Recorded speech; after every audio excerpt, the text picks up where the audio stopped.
सब जानते हैं ट्रेडिंग में आरएसआई एक बहुत ही पॉपुलर इंडिकेटर है। ऑलमोस्ट सभी बिगिनर ट्रेडर्स अपने ट्रेडिंग में इस इंडिकेटर को यूज करना चाहते हैं।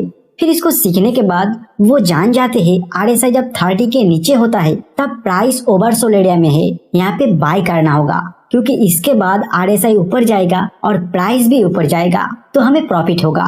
एंड आरएसआई जब 70 के ऊपर होता है तब प्राइस ओवरबॉट एरिया में है, यहाँ सेल करना होगा, क्योंकि इसके बाद आरएसआई नीचे जाएगा और प्राइस भी नीचे जाएगा तो हमें यहाँ पे शॉर्ट सेल करके प्रॉफिट होगा। और ये भी सीख जाते हैं 30 और 70 के बीच में जब आरएसआई होगा तब ट्रेडिंग में एंट्री नहीं लेना है। दूसरा, प्राइस और आरएसआई के बीच जब बुलिश एंड बेयरिश डाइवर्जेंस दिखाई देता है तब बाय सेल करना होता है। इस रूल्स को भी सीख लेते हैं। फिर ये ट्रेडर को लगता है अभी तो मुझे ट्रेडिंग का ब्रह्मास्त्र मिल चुका है, अब से मुझे धड़ाधड़ प्रॉफिट होने लगेगा। लेकिन रियलिटी में जब वो प्रैक्टिकल ट्रेडिंग करने लगते हैं तो आरएसआई का इस टेक्निक से उन्हें 10 में से 8 ट्रेड में लॉस बुक करके निकलना होता है। फिर लगातार जब ऐसा लॉस होता ही रहता है तब वो आरएसआई बेकार है, आरएसआई काम नहीं करता है बोल के अपने ट्रेडिंग से इसको बाहर निकाल देता है। तो अभी मैं आपको एक सवाल पूछूंगा, क्या आपके साथ भी ऐसा प्रॉब्लम हो रहा है? अगर हाँ तो सबसे बड़ी गलती आप ये कर रहे हो कि आप आरएसआई को देख के प्राइस का अंदाजा लगाने की कोशिश कर रहे हो, जो बहुत बड़ी गलती है। देखिए, कोई भी इंडिकेटर को यूज करने से पहले वो इंडिकेटर प्राइस एक्शन का कौन सी चीज को हमें बताता है उसे डीपली आपको समझना होगा। इसके लिए वो इंडिकेटर बनता कैसे है उसे जानना आपके लिए बहुत जरूरी है। अगर आप इसे सीखे भी नहीं, इसे यूज कैसे करें इसको सीख के ट्रेडिंग शुरू कर देते हो तो आप एक रोबोट की तरह ट्रेड करोगे और वो इंडिकेटर आपके लिए क्या कर सकता है और क्या नहीं कर सकता है इसका ज्ञान आपको कभी नहीं होगा।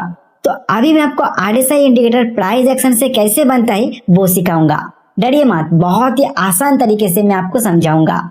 जो भी कैलकुलेशन मैं आपको आगे दिखाऊंगा वो सब कैलकुलेशन आपको याद रहे या ना रहे, लेकिन ये सब कैलकुलेशन करते हुए आरएसआई हमें कहना क्या चाहते हैं उसे मैं आपको समझाते हुए जाऊंगा। बस आप उसे ठीक से समझ लेना। तो आगे जाके जब मैं इसका यूज करना सिखाऊंगा आप हर एक कंसेप्ट को बहुत आसानी से एंजॉय करते हुए समझ पाओगे। जब भी आरएसआई को प्लॉट करते इसका डिफॉल्ट पीरियड रहता है 14, मतलब रिसेंट कैंडल से प्रीवियस 14 कैंडल का प्राइस एक्शन से रिसेंट कैंडल का नीचे आरएसआई का वैल्यू निकाल के प्लॉट किया जाता है। और कैंडल टाइम फ्रेम कुछ भी हो सकता है, उससे कोई मतलब नहीं।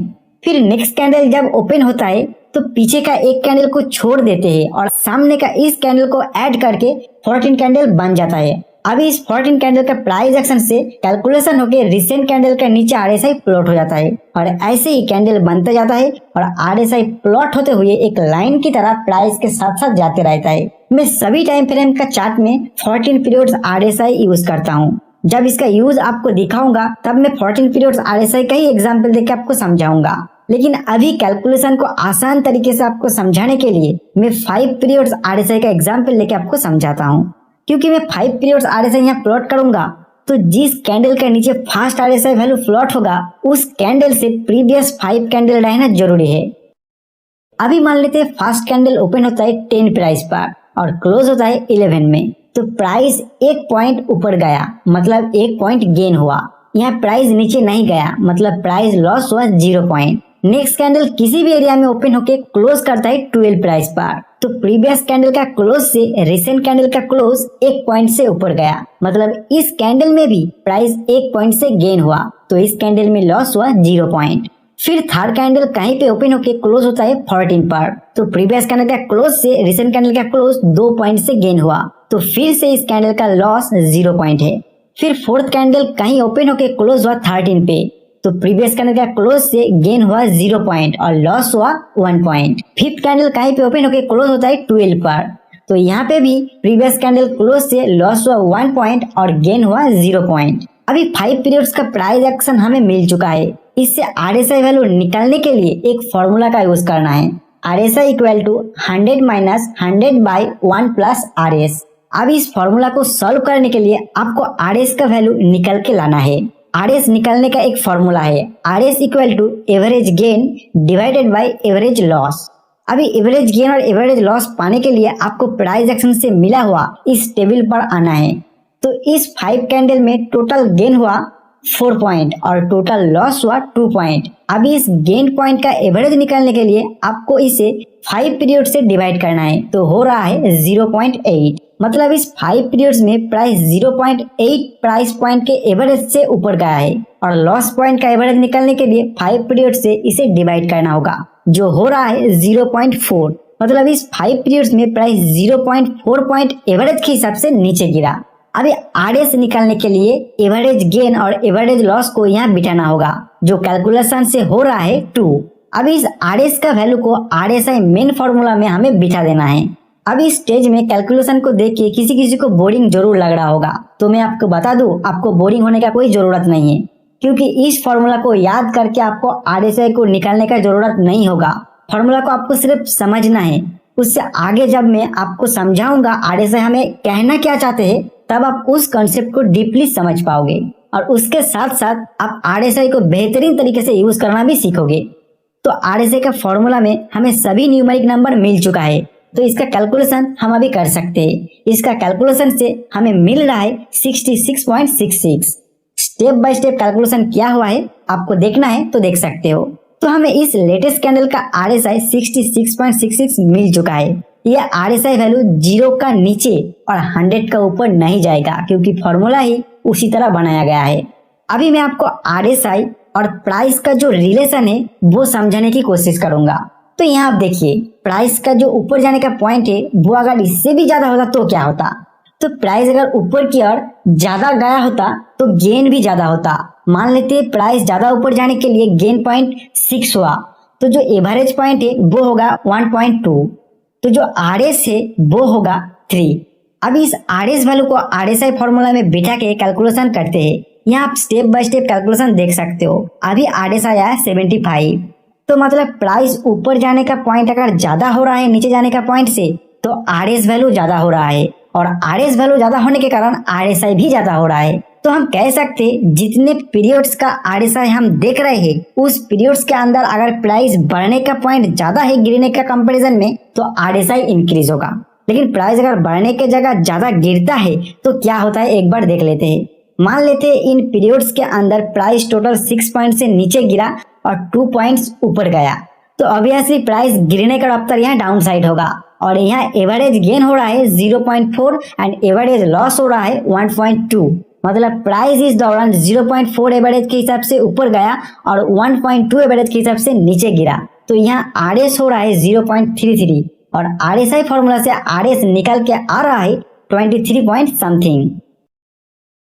तो यहाँ आप देख रहे हो, जब इस पीरियड्स में प्राइस गिरने का पॉइंट ज्यादा हो रहा है बढ़ने का पॉइंट से, तो आरएसआई गिर रहा है। लेकिन ट्रेडिंग जब हम करते हैं तब आरएसआई 30 के नीचे जब होता है तब हम बाय करने का सोचते हैं।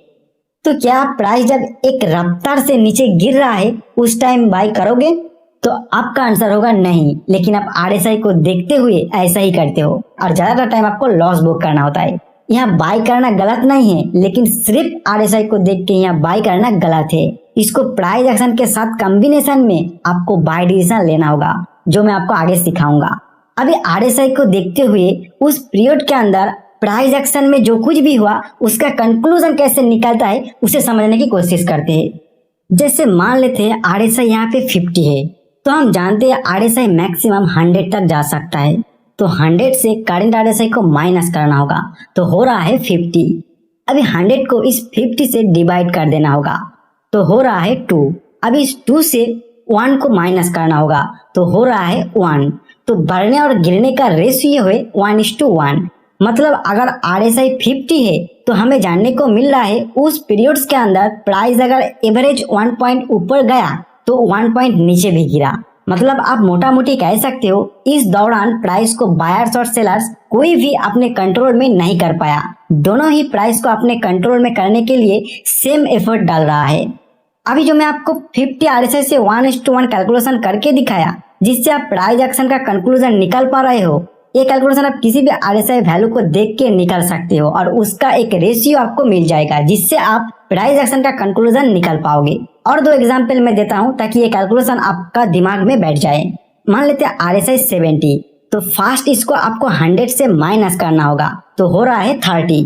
अभी 100 को इस 30 से डिवाइड करना होगा, तो हो रहा है 3.33। इस 3.33 से 1 माइनस कर देना होगा, तो हो रहा है 2.33। तो बढ़ने और गिरने का रेशियो हो रहा है 2.33:1।